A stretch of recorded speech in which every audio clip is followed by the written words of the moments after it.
Hello and welcome to Prairie Pulse. We have a special guest with us, a North Dakota entrepreneur, Kari Warberg Block, the CEO for Earthkind Incorporated. Kari, thanks so much for joining us today. Thank you for having me. As we get started, tell the folks a little bit about yourself and your background, where you're originally from. Sure. Well, I was born in Logan, Utah, and moved all over the country. A lot of my formative years, I lived on the East Coast and lived on the West Coast, and pretty much settled in the Midwest around my high school years, and graduated from Williston High School. And since that time, I've pretty much stuck around the state. Decided to have my kids here, and love the state.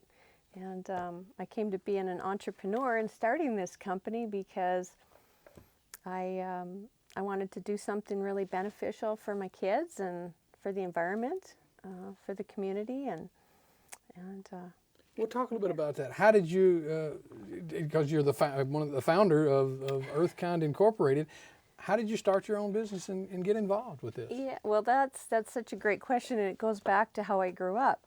Living on the East Coast, I lived in large communities, and life was a lot different. I didn't know my neighbors. My father took me to Kills Dump in Staten Island, New Jersey when I was 5 years old. And I got a chance to see miles and miles and miles of refuse and garbage, and I got to see what types of things happen in population. And when I came out to North Dakota during my high school years, and I saw all this land, I'd never seen anything like that. It's this beautiful land, but I saw that it was really hard to carve a living out of it, put it that way. And I fell in love with the earth and the environment, and I looked at agriculture and I thought there's got to be a way, a value added way in here that we're missing. So that's kind of how my business started and how the passion started. I married a farmer, and I looked at the land and I thought, maybe there's something here I could do, and one thing led to the other, and trying to reduce trash and having an Earthkind company also came out of the formative years of seeing all that garbage and learning as a very small child, when you throw something away, there is no such thing as away. It can take thousands and thousands of years. So that's what makes our company different and what makes entrepreneurship different for me. Well, then define it for me. What is Earthkind Incorporated? What we are is a manufacturer of earth-friendly products. We're best known for our product called Fresh Cab, which is the first indoor use EPA-registered green rodent repellent on the market. Mm-hmm. Well, with that, you started off small, but grown steadily over the Yes. years, and you actually, I think, got a sample to show us a little bit of your product. Talk more about that as we get to here. Sure. As you said, you started off small, but been growing steadily. Yeah, we did. I started my business, basically the kids were very little, and I started with an organic garden and started making potpourris and developed this product, which now is sold in, thousands and tens of thousands of stores across the country and Canada. And then this is our Fresh Cab product. And basically it's a type of a potpourri. Everything in here comes from a farm, and it repels mice. So, okay. Yeah. Well, then why do you think you've been so successful? Well, that's $1 million question. Tenacity, I guess, is one thing. And when I started this product, which is really what took our company into what it is today, there was not a solution out there that I could live with. There was not a way to keep mice out of our tractor cabs other than poisons, traps. I didn't want to hurt my kids and pets, that they'd get into it unnecessarily. And I also didn't want to have to clean up dead carcasses, didn't want to pay for the expensive damage to the combines when mice chewing on wiring harnesses. So I worked at it for years until I came up with a solution that worked, and I just stayed at it because I thought, well, other people must be having this same problem too. Well, now I understand you started out with an office in Stanley, but yet your growth of your company required you to move to Bismarck. Can you talk about some of that transition? Yeah, well, I actually started on the farm on my kitchen table, and we had 4 employees before I moved the business into Stanley. And over the years we've grown, and now our corporate office is located in Bismarck, and our plant is located in the Twin Cities area. Well, you just keep talking then, because like I said, now you've expanded into Minneapolis, the Minnesota area. So can you just tell us more about that? How? Sure, the expansion or the business Just in the general? growth of the business over that time. Yeah. Yeah, well, I tell you, the entrepreneurial journey is one of a lot of decisions, a lot of leadership, and you always got to look at results. And we got to a point of all the products that went into our products came from a farm, and they actually all came from my farm in the beginning. And then as business grew, it turned into a cottage industry where I was getting products from other people and also having other farm wives around the area make the product.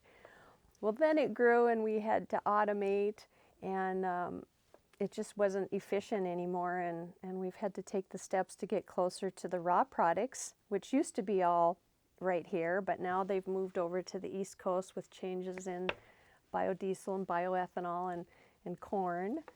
So we get a lot of our farm products now from Pennsylvania, Indiana, Illinois, from small farmers that don't use new conventional, like John Deere, that just grate up the corn cobs.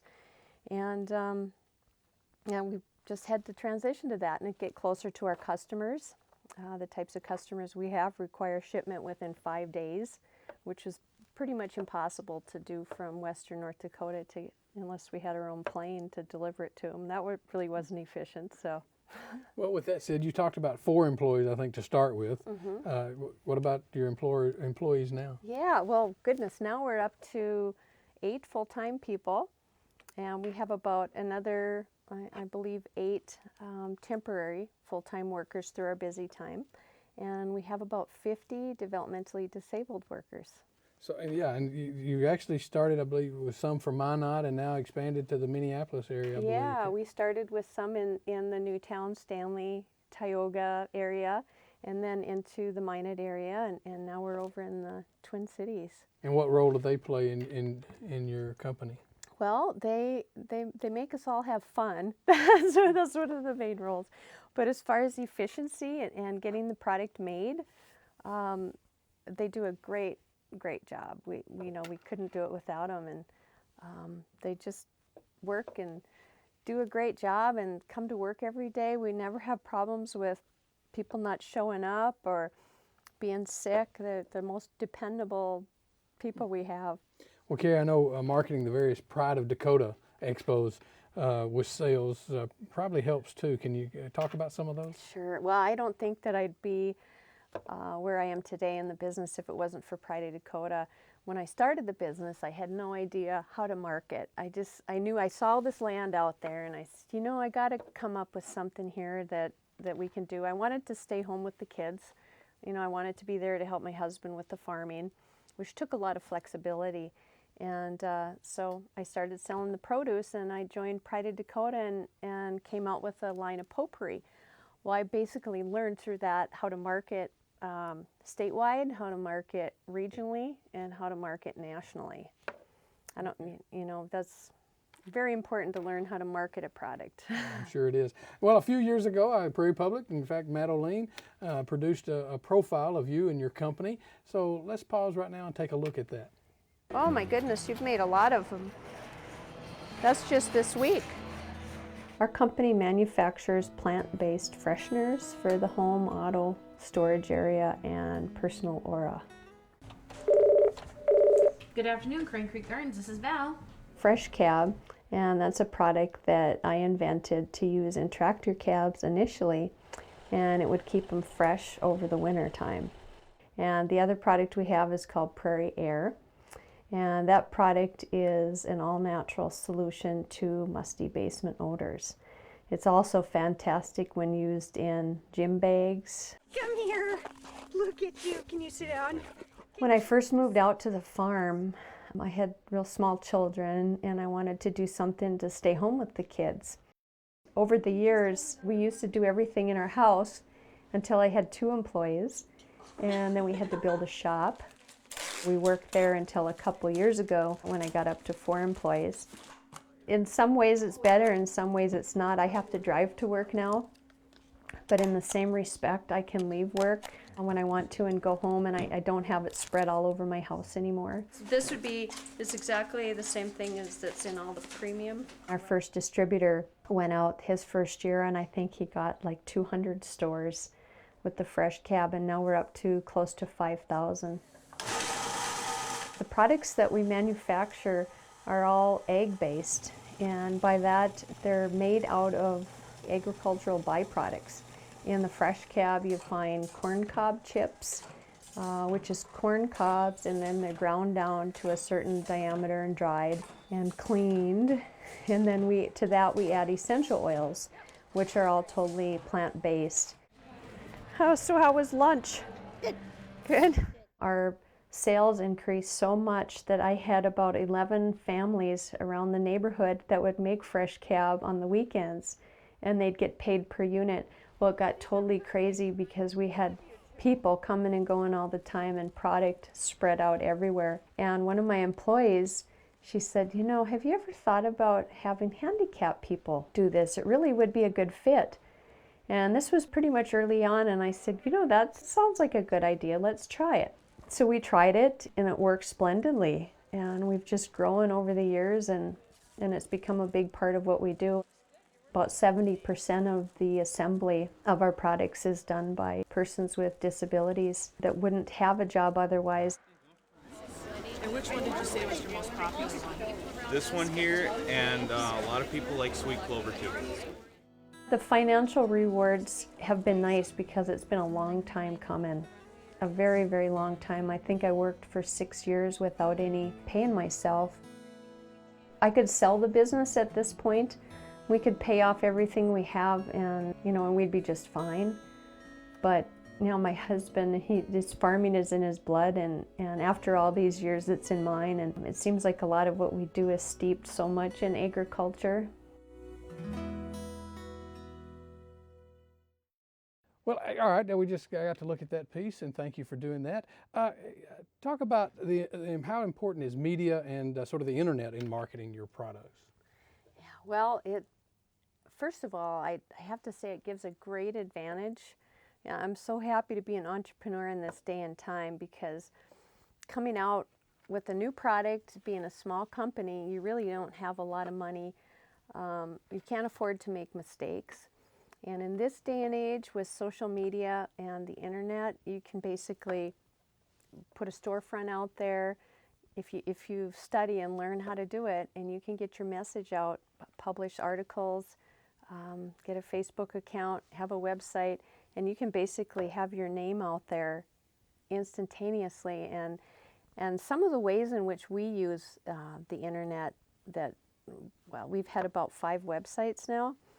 And we can use it to collect so much data where people come from, and we know if a story's running, we can work with the retailers in those areas, and it's really, really helped us grow not only our business, but our retailers' business and our distributors' business. Well, I may be asking sort of a redundant question, but what's sort of been the reaction from farmers who use the Fresh Cab product and your other products out there? Well, it's funny because in the beginning it was, everybody thought it was whatever, that corn cob perfume thing, and I don't think anybody really thought it would go anywhere. And we still get the same reaction from new customers, and our very best customers are those people that are very, they're concerned, I don't think it's going to work, and people are used to just killing a rodent. And our product doesn't kill it, it just keeps them out to start with. So there's a little bit of an education process, but they'll use it and they'll call back and they'll say, by God, it works. I would never have thought that it would work. So, here we sit today, it's a $100 million market in the retail world. 90% of all products sold to control rodents are poisons. Mm-hmm. But yet 78% of the population would rather use something natural.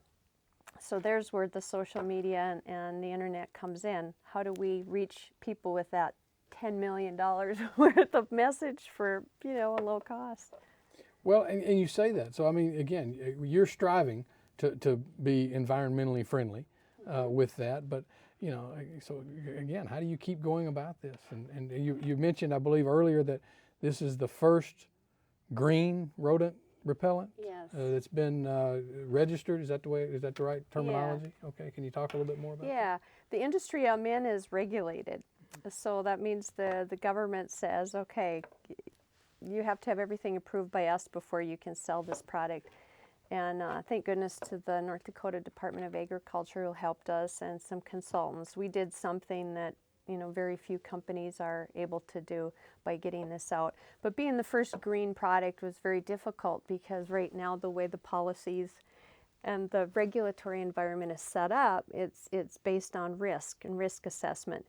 And this product has no risk at all to the environment, to human health, to kids and pets. We're not required any safety warnings, but yet we're still required to fit into all the classic criteria. So we're not allowed to put non-toxic on our product, even though it is. So it has been quite a process to get there. Being the first, you know, definitely it has a big price to pay, but it's exciting to see how it's changed the market, because now there's other products from bigger companies coming out that are attempting to control pests in a natural way. And consumers have been wanting that for a long time, but they need it, first of all, to work. So it's kind of exciting to have the first one that works, to be the pioneer. Well, with that said, are you out there developing new products? Yes. Or are you just marketing this product? I mean, okay. Yes, we are. In fact, we do private label for other companies. Okay. And my role going forward is basically strategy of the company and innovation, and I'm stepping back from some of the day-to-day running of the company. And I've got some great new products. We've partnered with Tractor Supply Company and you know, a couple other leading egg retailers, and we're coming out with a line this next fall. They're excited about it because it supports agriculture, and it supports innovation, and it supports entrepreneurship, which are my passions. And so we've learned to partner up with retailers that feel the same way. Well, you talked about this briefly, but so what's your advice to someone out there, whether they're on a farm or not, but might have a business idea?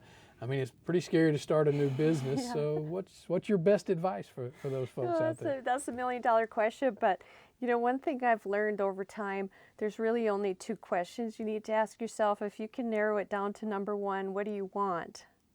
That will help pretty much solve everything else. And then the second question is, how do I get there?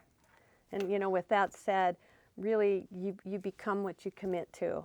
And you know, if you commit to being the best darn entrepreneur, there's a price to pay, but you know, but you can make it happen. Well, and you're proof of that with your. Yeah. Does North Dakota? You mentioned the agriculture department. Do they assist new entrepreneurs as well with ag ideas? Yeah, the Pride of Dakota program is just a fantastic program in the state. There's also the Women's Business Center, which is great. There's the Small Business Development Center, which is great. So there's lots of resources, a lot of wonderful, caring people. I've had mentors throughout the way from each of those, you know, organizations. Learned how to do cash flow statements, which, you know, I didn't. Now I have a college degree too as well, but I learned more from all of those experiential type of things and joining those programs. So I'm a firm believer in having government partnerships when it comes to innovation and entrepreneurship. Well, Kari, and also I guess a little bit of pride here. Maybe you were named Employer of the Year in Minneapolis. Is that right? Yes. Tell us about that. Yes, we were. That was such an exciting award for me. We were named Business Partner of the Year for developmentally disabled work groups in the state. So we had a great celebration, 250 people, karaoke. It was a lot of fun. And what was the coolest about it was we were voted on by the workers, by the supervisors, by the business people in the community for providing very meaningful, good paying work. Well, congratulations on that. Thank and of you. course, finally, if people want more information, where's the best place for them to go? They can go to our website, earthkind.com. Okay. Well, good enough. And Kari, thanks so much for joining us today. Thank you. Stay tuned for more.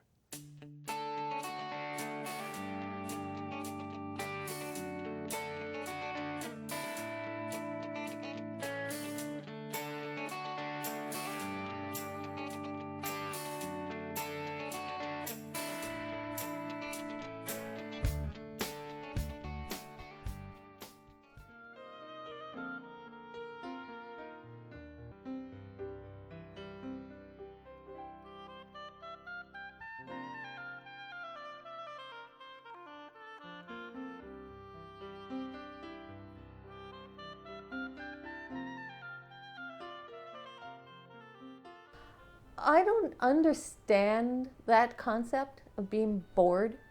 There's so much to do. I have more ideas. I'm going to have to live to be 500 to do them all. I swear. I make jewelry based on traditional quilt designs, and I use polymer clay as my medium, and I use a technique called millefiori caning that was developed by Venetian glassmakers to make rods of florals. Millefiori means 1,000 flowers, and they've used it to make trade beads and paperweights. But we've adapted the polymer clay to be able to do these techniques where I make a pattern that's large and then I stretch it out and make it smaller and smaller and smaller. And then I turn these canes into jewelry. People think these are painted, but when you see the back of this, this is the end of the cane, and you can see how I put all the layers together, like putting a puzzle together to make that design on the inside of the block, so that goes all the way through. I start with an idea. I go to my computer and I draw out my design, figure out, just like sewing a quilt, how many pieces I need in each color. Then I mix my colors. I can spend 2-3 days just creating colors.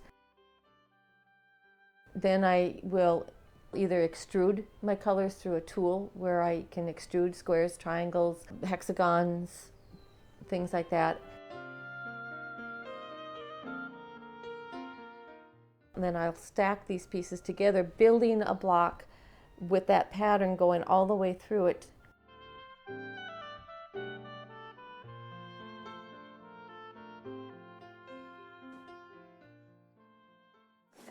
And I can start with something that's about 4 or 5 inches square by 8 inches long, and then I'll take that design and I'll compress it and pull it and stretch it and make it smaller, cut it into sections and recombine it to make a more complex design.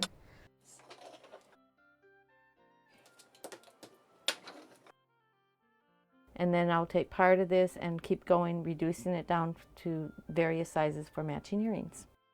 After I have my canes built, then I'll take my slices for the pins or for the beads.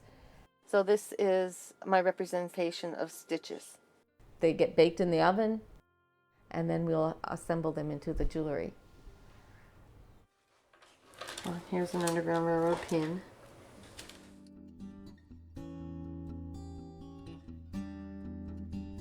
Once in a while, I have to put the quilts away, but then I go on to something else, like the florals that I'm doing. I can't see a time where I'll get tired of working with polymer clay, because if I get tired of doing the canes and what I'm doing now, I can always go back to sculpting. I can always go into surface techniques. It's just a really fascinating, fun medium. It's like building a painting, one petal at a time. I've always been interested in art. I painted in high school. I've done rose mauling. I did toll painting, things like that. So art has always fascinated me. Adds texture. I'm a very textile person. I like to touch things. I like things that feel good. And the polymer clay it feels good. And it's just amazing that different things that you can do with it. You can sculpt, you can make it look like jade, you can make it look like fabric. I had a friend who went to a craft show and came home with this doll that was sculpted out of this amazing stuff that this woman baked in her oven and made these really cool dolls, and I was hooked. I had to do that. I started using polymer clay. I was sculpting little characters, making dolls, things like that. Decided that I needed to have patterns for their clothing. And I took a class in this millefiori technique. So I started graphing out my designs and making my canes and dressing my little people. And then I'd take these patterns, I had pieces left over, so I made them into jewelry and went off to craft shows. And my little sculptures, my little people that I had made, and I had the jewelry. And basically the little people watched the jewelry fly off the shelves.